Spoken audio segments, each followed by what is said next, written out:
Happy morning. Hope all are fine. நம்மளுடைய day வந்து first எப்படி நம்ம ஸ்டார்ட் பண்ணுறோன்னா, ஒரு டீ இல்லைனா ஒரு ஸ்ட்ராங் காஃபியில் தான் ஸ்டார்ட் பண்ணுறோம் இல்லையா?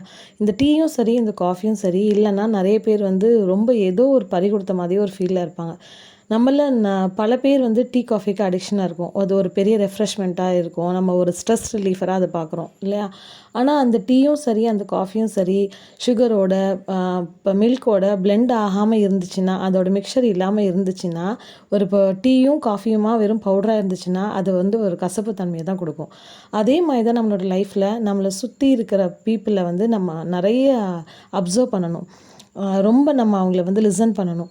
நம்மளாக மட்டுமே இருந்துட்டு இருந்தோம்னு சொன்னால், நம்ம வந்து இந்த டீ, காஃபி மாதிரி தான் கசப்பாக இருப்போம்.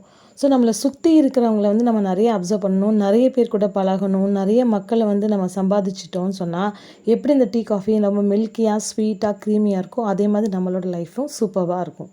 That's 1 minute. See you tomorrow.